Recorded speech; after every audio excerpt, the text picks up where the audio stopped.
RRNF আমি সমস্ত মাননীয় অতিথিদের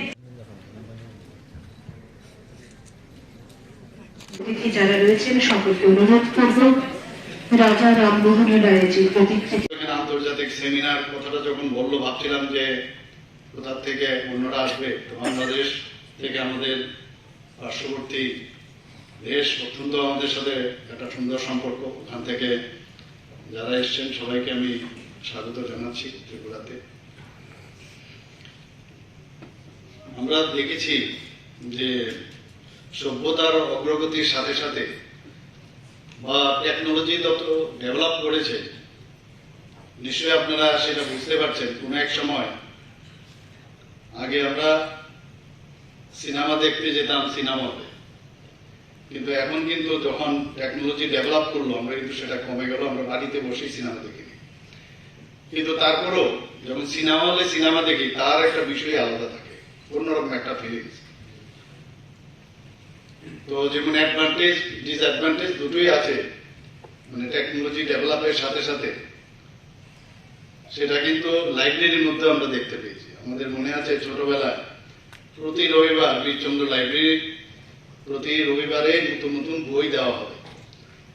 তো ভোরবেলায় এরকম হয় যে 4:30 5টার সময় গিয়ে ওখানে লাইনে দাঁড়িয়েছি, এবং কোনো কারণে যদি লাইন ছেড়ে এবং ঝগড়া হতো, আপনারা বিশ্বাস করবেন কিনা জানি না, আমার বয়সে যারা আছে বা যারা আমার পরেও হয়তো বা সেই সুন্দর দিনগুলো মনে আছে কিনা, ঝগড়া হয়ে যেত আমার ইচ্ছা এখান থেকে সরল কেন এসব।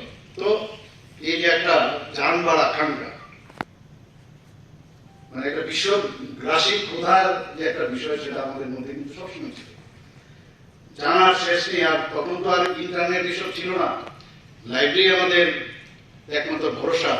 বীরচন্দ্র লাইব্রেরি তো তার ইতিহাস বহু প্রাচীন, মানিক্য ডাইনেস্টির সময় এগুলো মানে অনেকে মানিক্য ডাইনেস্টিকে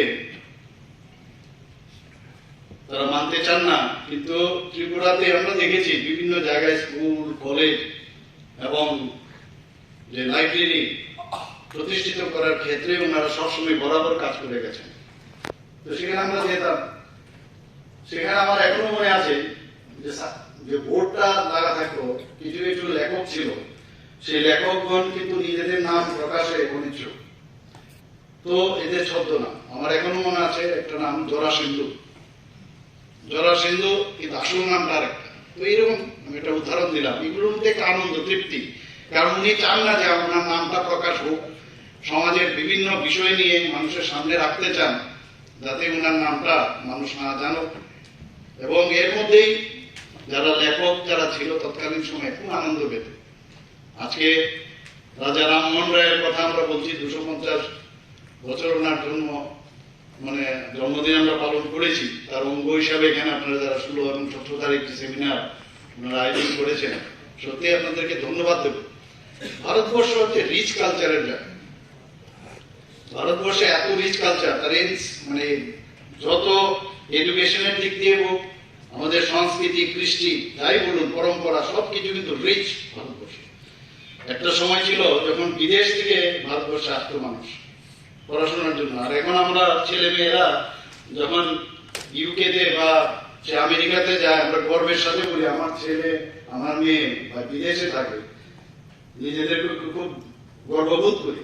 কিন্তু ভারতবর্ষে কিন্তু এরকমটা ছিল না, মানুষ বাইরের থেকে আসতো, সনাতন ধর্ম থেকে আরম্ভ করে মানুষের সম্পর্কে, মানুষের ভাবনা চিন্তা, মানুষ কোন দিকে যাবে, কোন পথে চললে যে দেশ এবং সারা বিশ্বকে পরিচালন ক্ষেত্রে সুবিধা হবে, সেই শিক্ষা কিন্তু দিত। এখন কিন্তু তার এই পাশ্চাত্য শিক্ষায় আমরা কিন্তু অনেকটা ম্লান হয়ে গেছে। মাননীয় প্রধানমন্ত্রীজি যখন উনি দায়িত্বভার নিলেন, তারপরে দেখলাম যে আস্তে আস্তে করে ভারতবর্ষকে একটা উচ্চ মাত্রায় উনি নিয়ে গেছেন। G20 আমরা দেখেছি যে সমস্ত বিদেশের সমস্ত যারা বিভিন্ন দেশ থেকে এসছেন, আমি নিজেও ওখানে গিয়েছিলাম, আমার একটা ওখানে ইনভাইটেশন ছিল, নিজে দেখেছি আমি মাননীয় প্রধানমন্ত্রীজিকে ওনারা যেভাবে সম্মান ওনারা করেছেন সেটা কিন্তু আগে আমরা কখনোই দেখিনি।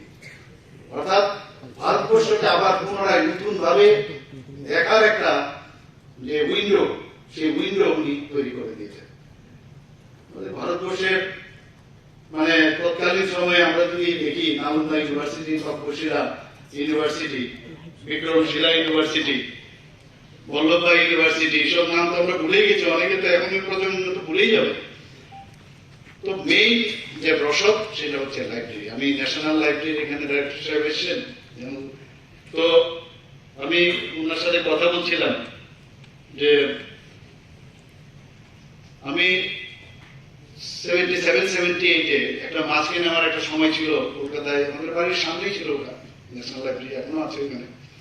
প্রায় আমি যেতাম ওখানে গিয়ে লাইব্রেরি কার্ড করানো, সেই কার্ড করে সেই লাইব্রেরির ভিতরে ঢুকে আমার এখনো মনে আছে ওখানে গিয়ে মানে দিগ্গজ ব্যক্তি ওয়েস্ট বেঙ্গলে, সে উৎপল দত্ত থেকে আরম্ভ করে সবাই সকালবেলা আসতো, দেখতাম সেই রাত্র সন্ধ্যা রাত্র অব্দি তারা পড়াশোনা করতো, বইয়ের একদম তাল, সেই জায়গার মধ্যে দেখাও যেত না।